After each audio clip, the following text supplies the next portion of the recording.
Now, I have really got a fantastic panel joining me up on the stage this morning. And I'll introduce them all to you, and then when they come up, they're going to tell you a bit more about what they do and who they work for. So, firstly, I'm going to be joined by Sandeep Phanasgaonkar, who is the President and CTO of Reliance Capital in India. I'll also be joined by Sheree Lacy of BT, and Steve Sturr of DELL, and Mike Gualtieri of Analyst firm Forrester. Please come up and join me.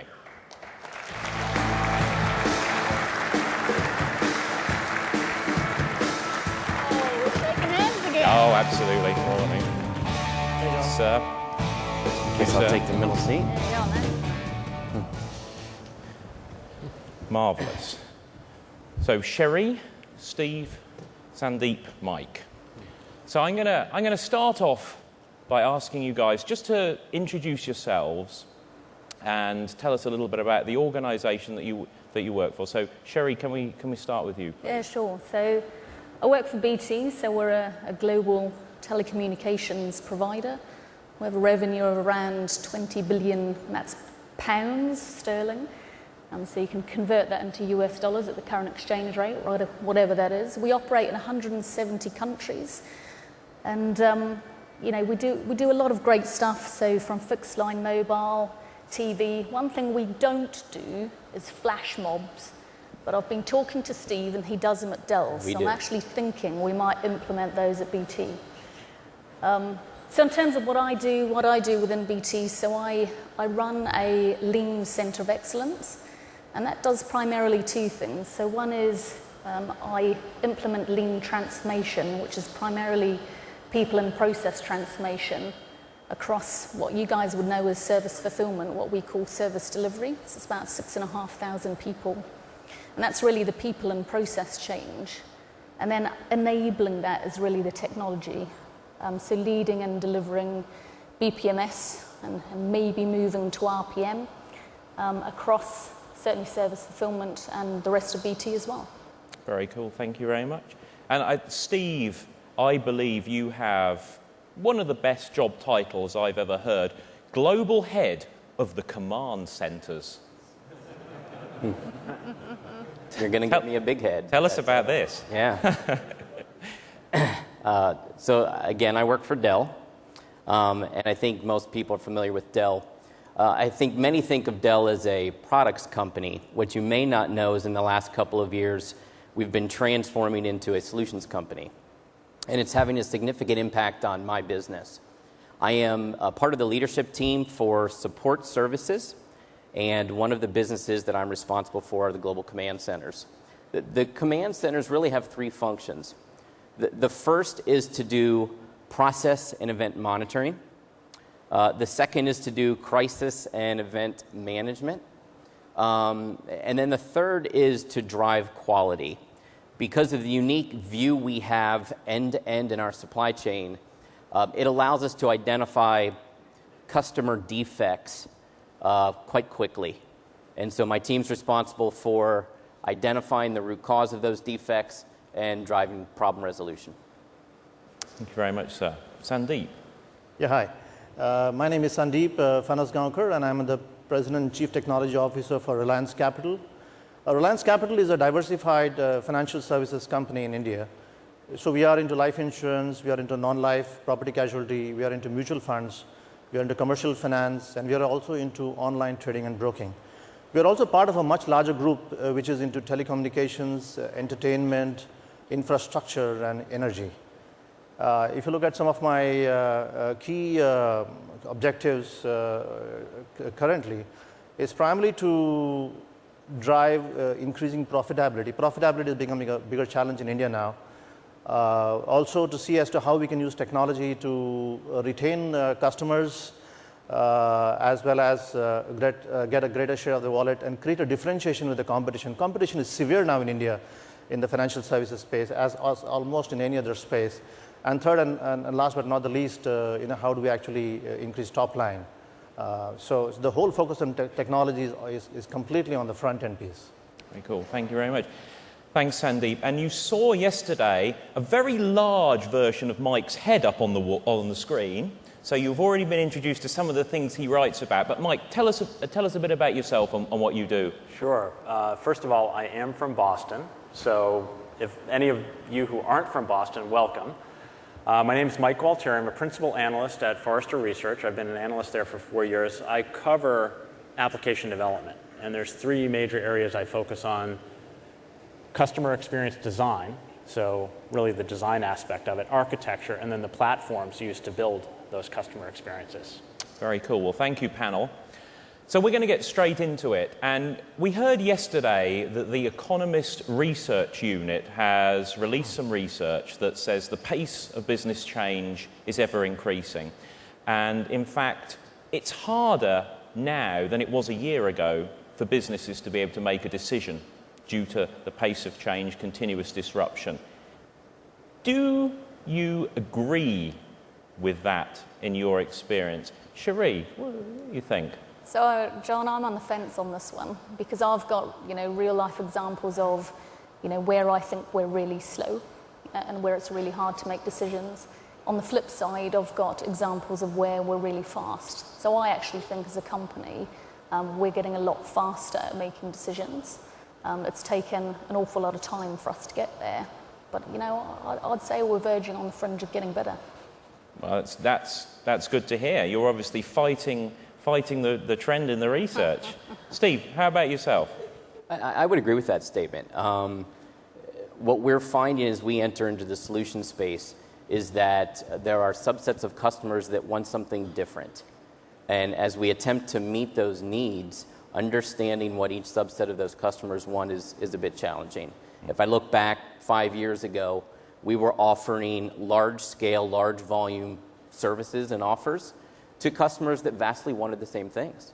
And so now staying abreast of what our customers want and really listening has gotten difficult. Interesting. And Sandeep, are you beating the pace of change? How are you doing again? No, absolutely. Our financial year ends on March 31st. And, when we did our first set of planning meetings for the new financial year, we were in a very optimistic mood. We thought that we had a great year ahead of us.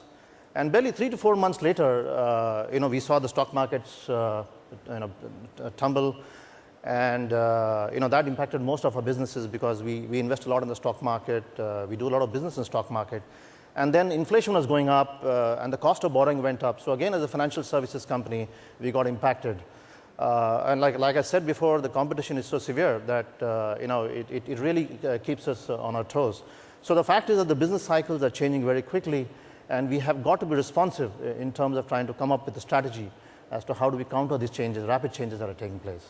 It sounds like these guys are planning really well for the pace of business change. Mike, what are you seeing across your research? Things are definitely getting faster. The pace is faster. The reason for this, I think, is because of customer choice and voice. So customers have more choices. We all know that they can shop on the web, but even if you go into retail, for every man, woman, and child in the United States, there's 22 square feet of retail space. The runner-up is Sweden, that has 3 square feet per capita. So we have tons of retail choices here, not to mention the web. But then there's the second part, which is voice. Customers also have a bigger voice with social media. So one person can tweet something that can snowball into 1 million people reading it. And it's not just about products, right? It's about governments. So the choice and the voice give power to customers. And when they have that power, they use that power, and then companies have to scramble to respond. And so the pace is a lot faster. Very interesting, very interesting. So I'm just gonna press on that a little bit. Steve, talking about how do you deal with really big challenges, and you're sitting in overall of your command centers. I'm getting the image in my head. And how did you deal, for example, with a global supply chain crisis like the earthquake that happened in Japan? How did you tackle that one? The tsunami and earthquake was probably for us a little bit different than some crises that we deal with because it had an impact on our employees. And so first and foremost, we were focused on their well-being. Once we got past that, the next area of focus for us was identifying the critical customers that were impacted, focusing on emergency medical, 911 centers, and so forth. I think the team did a fantastic job out of our Japan command center in quickly identifying those customers, reaching out to them one by one to let them know we're here for them and to provide any and all assistance that we could. Once we got past really kind of the initial 24 hours, we did things like pre-position inventory, shift some of our engineering base, our field engineers, to some of those outlying areas. And we started our business continuity plans. We were prepared for some of the planned blackouts. And for us, what I think worked is, we deal with probably on average 6 crises a week somewhere in the globe. And so, Jeffrey spoke a little bit yesterday about, I think he called it deliberate practice. I wouldn't say we're there, but just the sheer number of crises that we deal with day in and day out, we've exercised those muscles a bit. 6 crises a week. That's a pretty stressful life, but I guess you have to build that into your business. Part of the culture. Process, part of the culture. Yeah. So Sandeep, you're exposed in your organization to the fluctuations of the capital markets and flash crashes and huge volatility. So how do you get around that? How do you respond to that? And do you have 6 crises a week? No, we don't have 6 crises a week. But if that happened, that would really be a big problem for us. But like I said, we have been seeing a lot of volatility in the stock markets, especially the commodities market now has become extremely volatile, and we have to be sensitive to the fact that our IT setup, because we have a large number of retail investors and franchisees who use our systems to invest in the stock market as well as in the commodities market. So we have to ensure that our systems and technologies are up to date and they don't falter. So I think in that way we have to be ready for ensuring that we don't allow losses to happen to our customers because of the fluctuations that take place, either when the market starts in the morning or intraday, and we get an alert as quickly as possible, and we are able to take corrective action if things go wrong. Very interesting. And by the way, while we're talking to the panel, I want you guys in the audience to be thinking up some questions you'd like to ask this fantastic panel. So we've got some roving mics. I'll be calling on them in a minute.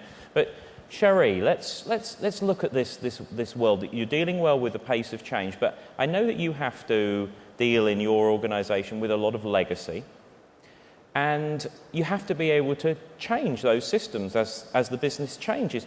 How do you deal with that? So we have, our brown field couldn't be any browner. So I think in my area, just my area, I have over 600 systems for 6,500 end users to use, of which around about 2,500 of those are field engineers. So they have a lot of mobile app devices and stuff like that. So I have a huge problem, and a huge problem to change. That is my biggest single issue in terms of transformational change. So what tends to happen is my customers demand things even faster. My product line wants to move products to market even faster. So our IT cannot keep up with the pace of change. And this is really the challenge we're facing at the moment is, historically, what I would do is say, all right, well, I know the IT stack's going to take 12 months to catch up. Tell you what, I'll do it for you on a spreadsheet and I'll throw some people at it. I don't want to be in that situation long term, which is why we're doing the transformational change we are now, to move away from the build to last mentality that I think BT had, and we've implemented over a number of years and made it very hard to change, to a build to change mentality, so we can get a lot more agile. And we're on that journey. That's going to take quite a lot of time to get us there. But we've recognised, whilst we can, standardise in a number of areas, actually customers are looking for variation, and we need to build that into our process. So at the moment it is a challenge. It's hard, and it takes a lot more effort than it should in order to keep up with the pace of change. I'm really hopeful, and it certainly is my objective in 2 or 3 years' time, that I can respond really rapidly to those changes. And you're achieving that through technologies like business process management? Absolutely. And a combination of both, really. So one is the enabling technology, but actually a big part of it is actually changing people's mindsets. Yes. And the desire to change and the willingness to see change and want to change on a daily basis. So it's not just technology, it's also cultural. Very, very much so. So the two have got to come together, and I think, the one thing I love about BPM and RPM is actually the users love it. And it's very much a pull from the business. Them managing, just to process one order on a daily basis, they're using probably 20 to 30 systems. And they moan at me, guys, every single day, moan and whinge.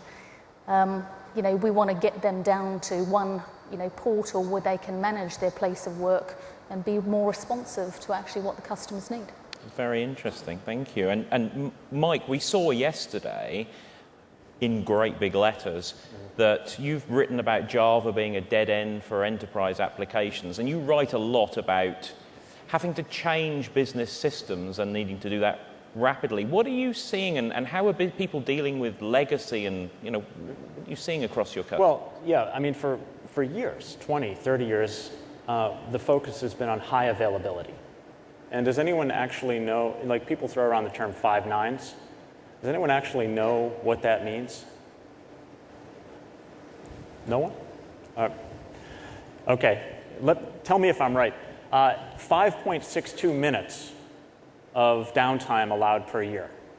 Okay, that's not a lot of downtime. So there's a lot of organizations like ATM banking machines that have to achieve that high availability. And many businesses have become very good at achieving high availability for their existing systems. But it's the wrong focus now. I mean, it's still important, but what we need is high adaptability, because it's a different type of availability that we need now. It's adaptability to the market, to what the customers want. And the idea of cracking open Java code, going deep into that code with a programmer to make a change, is barbaric. I mean, I've written many thousands of lines of Java code, and it is not the fastest way to make a change. You have to go through a software development lifecycle. We need higher level platforms, more abstraction that abstract the business processes, the events. There's definitely a need for Java at a certain level, but you have to look in your toolbox. If you open that toolbox and the only thing you see is a vice grip, it's not good enough. So if the only thing in your toolbox is Java, it's not good enough. You have to fill your toolbox with the tools that will allow you to achieve that high adaptability. Sounds like you think, Mike, that the business culture has changed as well, and that businesses want to be more empowered, like Sheree was saying, to actually make changes to some degree themselves without having to hand over the code and get people to crack into it. Is that required? I think that's part of it. I don't think you can totally put 100% of it in the hands of business people. Yeah.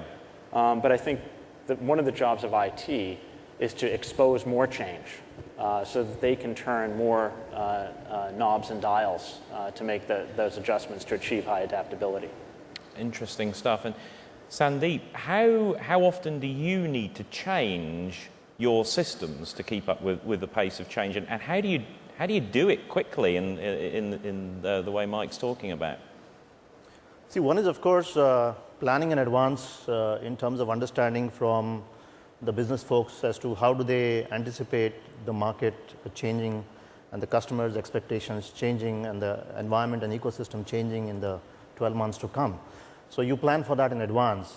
The second part is not to be caught by surprise as you go along, in your day-to-day working and operations that take place. So you need to have a method of being alerted, early on that something is degrading, something is going to break, something is going to snap, something is not going to work. And then you need to have a support system that responds very rapidly to be able to fix that, or you have a high available capability that allows you to go on to a backup system or a backup device, etc.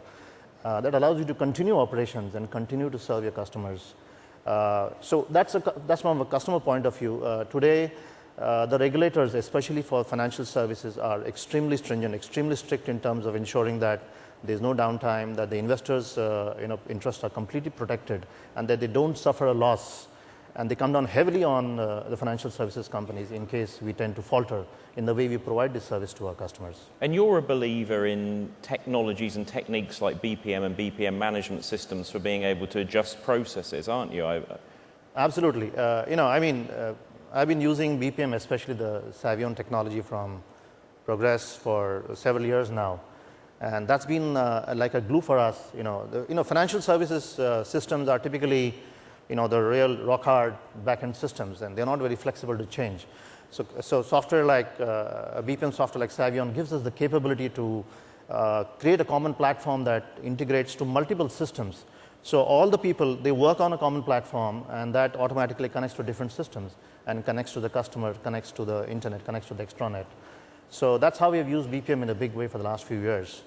And then we'll move on to the other pieces like the business transaction management pieces, which I think are extremely important in today's fast-changing environment. Interesting. I'd like to come back to that in a moment, but I'd just like to ask Steve, changing applications and changing the way your business works, how frequently do you need to do that, and how frequently do you need to launch new services in your world, and how do you do that?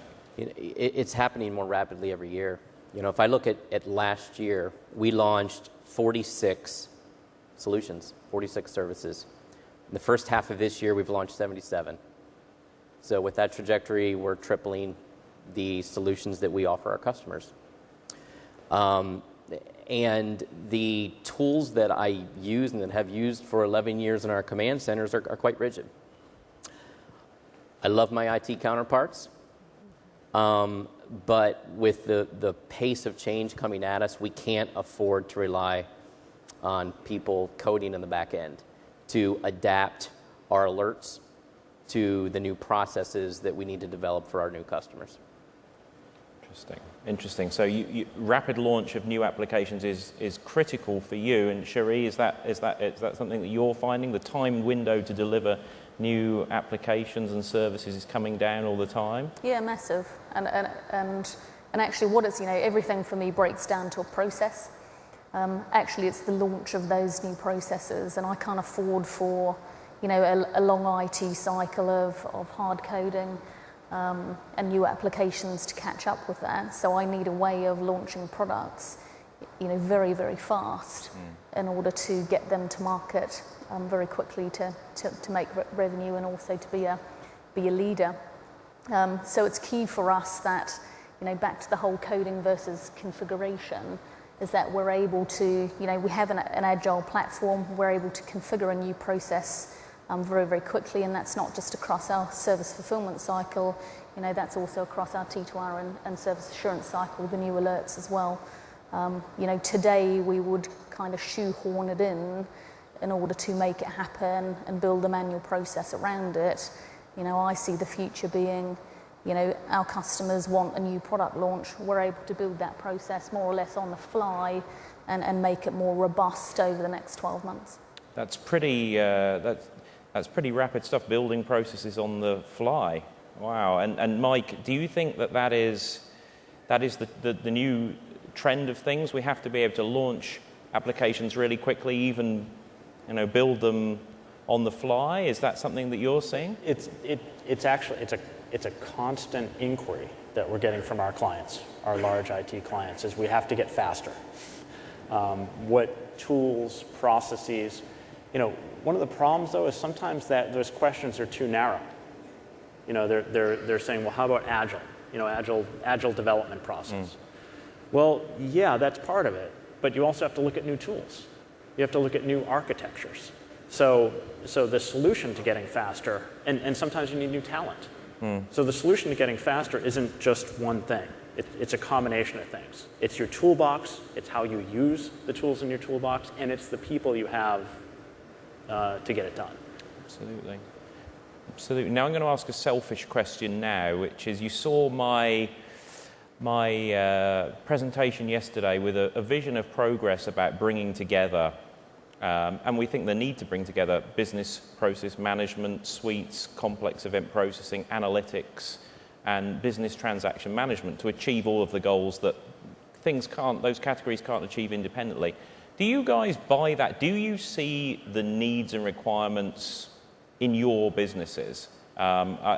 It's my one selfish question. Sheree, what are your views? And hopefully you're not going to tell me that I'm completely mad. Not on that one anyway. But no, in fact, we were talking about this just this morning. We're really excited. So we see that we have a number of those components and various different guises actually already today. We've got, we're not short of technology. We're completely overwhelmed by it. But the right technology and integrated is really, really important. So looking at, what I saw yesterday, it's completely aligned with our vision and where we want to be moving forward. And now what we're trying to work out is actually what is the transition path in order to get us there. What of our own components, can we reuse, to build this master along with the Progress software. Well, that's great to hear. Yeah, we always, if we're not aligned with our customers' visions, then we're doing something wrong. So it's great to hear that RPM is aligned in that way. Steve, how do you feel about that, about RPM and that vision? I wouldn't be here today if I didn't believe in that. A year ago, we embarked in a journey to move away from our legacy systems in the command center. And we went out into the marketplace and we looked at a combination of BAM and BPM and business analytics. And honestly, the thing that I was really kind of drawn to about Progress is the integrated suite. It enables us to do far more than piecing it together could ever do. Oh, that's fantastic feedback. Thank you very much. Sandeep, I know you've been a savvy on BPM user, as you say, for a long time, and are you now starting to see the requirements to go further?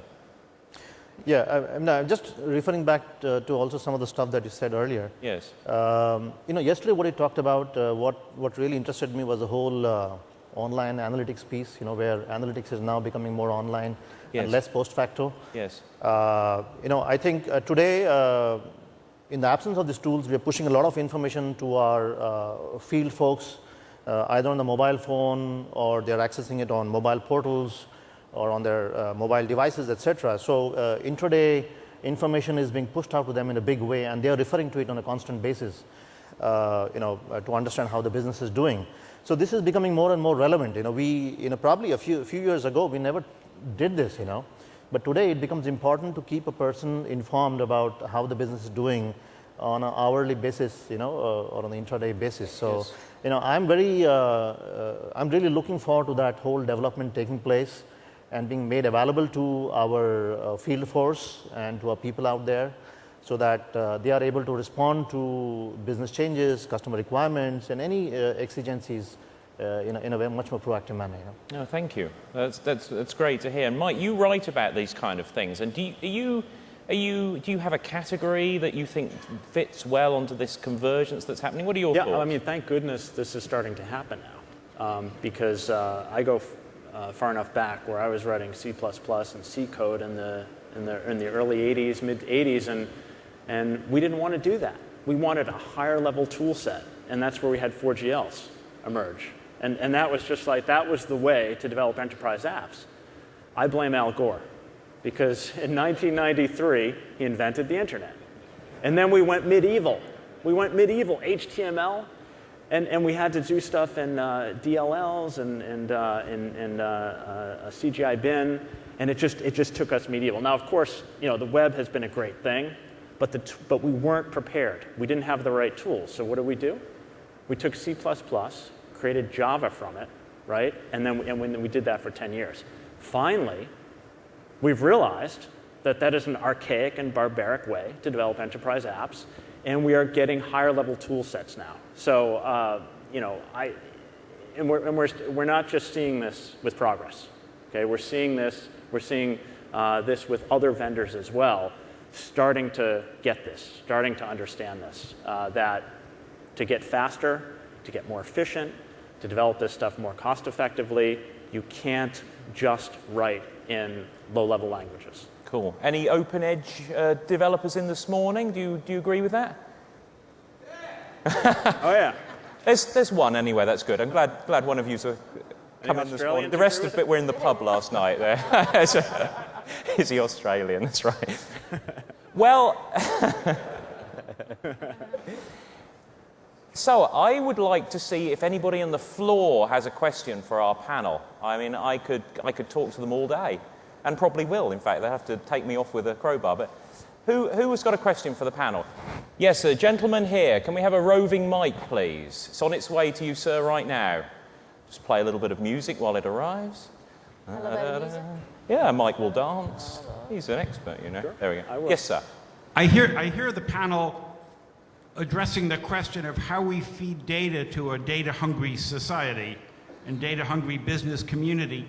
And I want to ask two questions about the limits of that.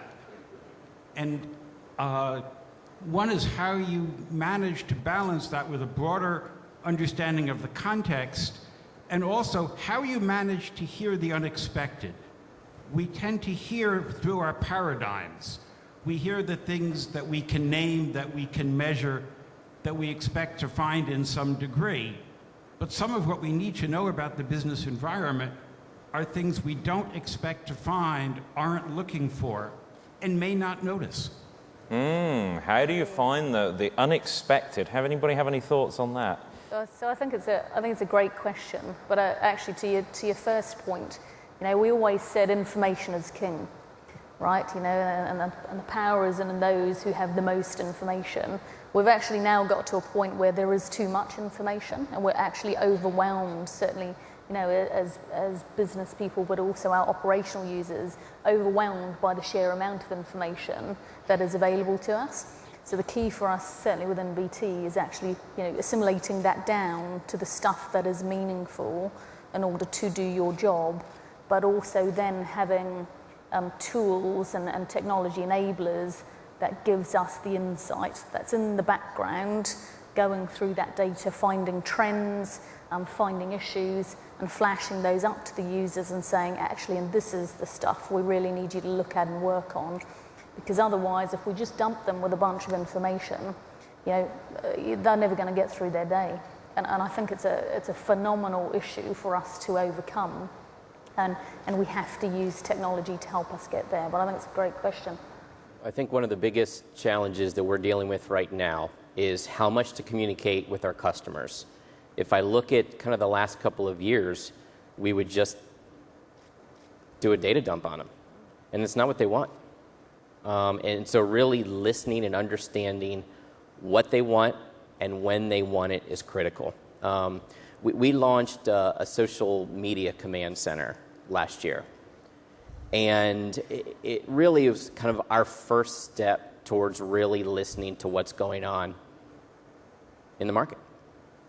I think a real opportunity for us is finding a tool that can take some of that information and turn it into something meaningful for us.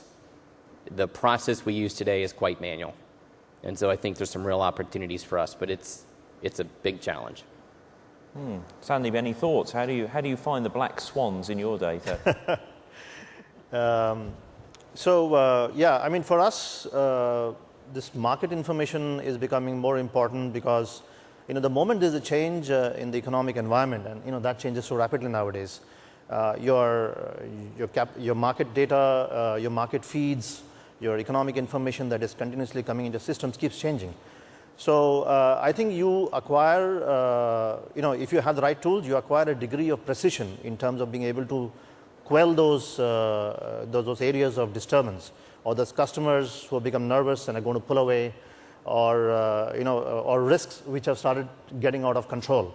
So I think it's important to be able to be very precise in the way you go out and tackle these problems, as compared to our earlier practice of a gut feel, you know, a carpet bombing approach. Go out and try to manage as large an area as possible. So you know, that tends to help us manage risk far more better, for sure. Absolutely. Mike, you like analysing data in real time, looking for things? I would just add that billions and billions of dollars have been spent on looking in the rearview mirror, have been looking behind on data warehouses and modeling tools, and all that's been great. So we do have a focus on looking at that data and looking for a new model, because you need a new model, you need a new worldview to then look through the windshield, to look forward. But not much has been spent on looking forward. And I think that's what's needed. That's the final loop that's needed to actually make sense of all that data. So I think that's where it's going. Very cool. Great question, sir. Who else has got a question for? Yeah, gentleman over there with hand up. Can we have a roving mic? Hello. So we're talking the speakers about this operational responsiveness, echoing what the keynotes from yesterday, and Mike then called it high adaptability. And you specifically, Mike, mentioned that you achieve this through being able to change process, being able to change events. What about business rules? The policies that may change in the business, the regulations that change, the competitive environment. How important is that? Shall I take? Please. Yeah, equally important. I mean, the business rules, the policies, which are often embedded in business processes, but also the interaction with the customer. The customer, because really, you all develop applications, right? And where does the rubber meet the road? It's with the user who's actually using that software.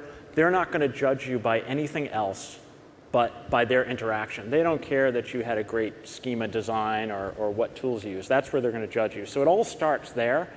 But the high adaptability, I agree with you that the high adaptability, business rules, business events, business process, and that customer experience design are all equally important.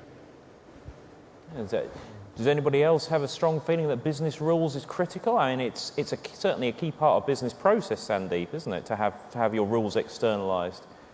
Yeah, so business rules, and having a business rules engine is important, but I think you need to test, the moment you start making changes to the business rules in the systems landscape that you have. So it's easier now to change those rules as compared to actually doing some code changes. But the fact is that these have large impacts, so you need to test it properly before you put it out there. I'm pretty wary in terms of how we do this. But yes, a business rules engine do give us a lot of flexibility and surety as compared to actually going about making code changes. As the environment changes and as we need to make some changes to respond to the environment, to market changes. That's great. Great. Anything to add? Yeah, so we're certainly we're very big on making visible rules because it's key to understand why things are behaving in a certain way. And I don't think we've had that visibility in the past. So that's one. But two is being able to change them, clearly with the right permissions in place at various levels, and right down to, there's the key like regulatory and compliance things, that's key, and clearly only certain people would be able to change those. But basic stuff in order to manage your business on a daily basis, like task allocation rules. You want to change it from a push to a pull. You want to change certain parameters. That's a daily activity that we have to be able to change frequently, and is actually key to making our business more efficient. So I'm very big on, one, making visible, but two, externalizing rules changes. Yeah.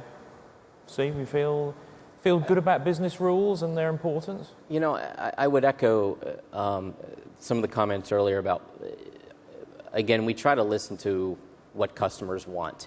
I think at times we've moved quickly to change business rules based on internal processes and not really listen to our customers. And so, we try to stay in tune with what they want and establish our business processes and business rules around that voice. Very cool. Thank you very much for the question. Let's see. I'm going to take a question from the wings over here, please. Somebody in the cheap seats over there. I'm watching you. I'm looking out for you. Don't worry. Yes, sir. Thanks. Good morning. I'm really curious from the adoption perspective. We've talked a lot about this technology and how it's changing. The culture of the organizations need to change. but I'm very curious about your organizations and how you see it changing. Way back when, IT was a very skilled shop, knew how to write the Java, the C++. Now you want to put more in the business hands. So as you start to look at RPM and the capabilities of visibility and everything else, how are you thinking about changing your organization and adopting this? And positioning your organization's skills and people? Now that is a fantastic question, and I think it's something Sheree was touching on earlier. It's not just about technology change, it's about organizational change. So why don't you kick us off, Sheree? I know you like this one. I'm very passionate about change management, but also people change. So I think, and actually reflecting on Jeffrey's session yesterday in terms of, you know, the coaching and repeating and getting better every day. So we've invested a significant amount of money and effort in two things. So one is, you know, actually on a 1 to 20 ratio, a coach to work with our operational users to actually train them how to do continuous improvement. So one is teaching them the tools, you know, in the toolbox in terms of the lean techniques, but two is helping them change their mindset. So actually seeing the waste. And actually once they get to a point where they can start, you know, the light bulb moments go on, and we call it the shiny eyes syndrome. You know, once they actually see the waste, you know, they're like, wow, this is amazing. Why have I been doing this the same way on a daily basis, you know, for 30 years, you know, doing the same job? You know, they start to move to a different place of actually, I want to change. And I think the key thing with the technology enablers is you've got to make your users want it. You've got to create the pull. So one of the things we've done is taken them along the entire journey, you know, right from the selection of the software. They had a voice, they had an input, they got to choose in terms of what they loved and actually, you know, what was going to be great for them and make their lives better. So the people change for us is definitely the hardest thing to do in terms of, you know, managing and overcoming the resistance we see in the organisation to change. And the only way you can get through that is by actually, you know, being supportive, you know, understanding the reasons why they're being, you know, resistant to the change, you know, and moving them from, you know, being a target to actually being a champion of the change and upskilling them. But it's fundamental. I think this is a fascinating topic. I mean, Steve, is your team having to change and adapt as the pace of change increases and as new ways of working between business and IT come in? It absolutely is. You know, we're finding as we continue to launch solutions that we need solutions experts, and we just can't hire them fast enough. And so, you know, if I look at the organization today, they're stretched and stressed. They understand that our tools will not scale into the future. They're asking for change. We're just really beginning this journey. And I was talking to Sheree last night at dinner about maybe some of her lessons learned. I don't pretend to have all the answers. I will tell you that we're control freaks, so the fact that we get to control and make these decisions is great from a business perspective. At the individual user level, we just need to do our job at really listening to their pain points and adapting the software and the applications to address those problems, not force-fitting our processes. I think that's very open to, you know, I think that's a great attitude to have. And Sandeep, you were in one of the fastest growing economies in the world, and are your organizations changing? How are they breaking out of that more rigid traditional sort of divide, and how are you tackling the organizational change requirements? What are your views? Yeah, I think India has really epitomized this rapid change, especially on the technology side.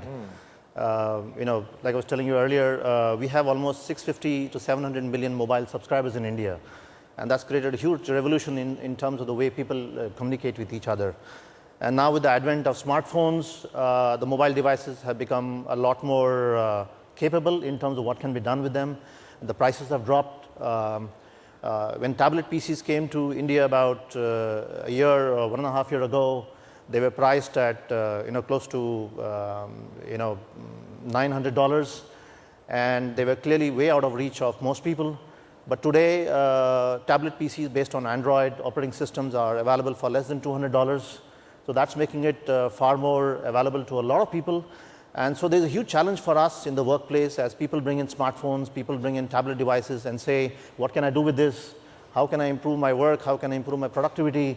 And we are like, completely, we know we have a lot of work to be done there because, trying to put applications onto the Android devices, trying to ensure security of data and systems onto these devices is becoming a big challenge. But we're trying to do what we can. We're trying to build up an ecosystem of partners and developers who can help us in this.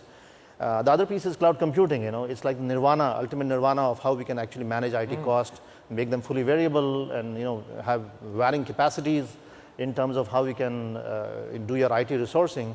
But I think the business model and the interoperability and the data security risks have still to be sorted out.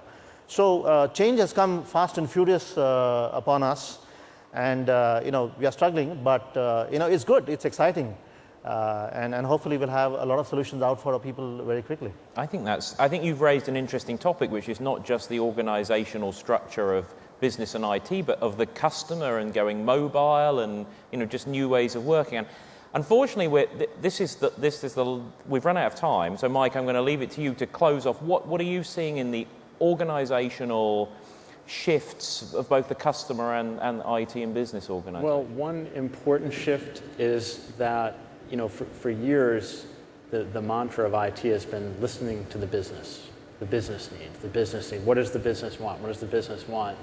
Business doesn't always know what they want, and they always don't have the answers because they don't necessarily understand technology, right? So technology and IT people are actually in a position to propose solutions that the business wasn't able to think of because they don't necessarily know what's capable of technology. I'm sure you've all had that circumstance where you've showed the business something and they said, I didn't know you could do that. Wow, you can do that? That's great. So a different type of collaboration, not just sort of an IT as the order taker, but IT as a collaborator in building better customer experiences and the products that are needed in today's world. I think that's a great sentiment, which I completely agree with. And ladies and gentlemen, unfortunately, we've come to the end of the time of the panel. Thank you all very much for getting up, by the way, to hear the panel. It's much appreciated. We're glad not to be here in a deserted room. Absolutely. And thanks very much to the panel for getting up as well and joining me on stage. I think you've got to agree that we've had a fantastic panel here. I'll be bowing down to them, but can you please join me in a round of applause?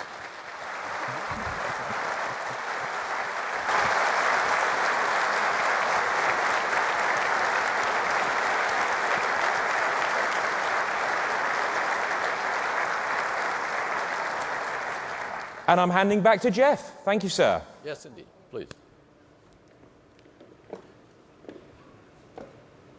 Thank you, John. Thank you, John, and thank you, panelists. Everyone we've heard from today is a leader in their field. We are very lucky now to be hearing from someone who is a leader in his field, and something more than that. He is a leader who is most famous for leadership. He is one of the great case studies in leadership.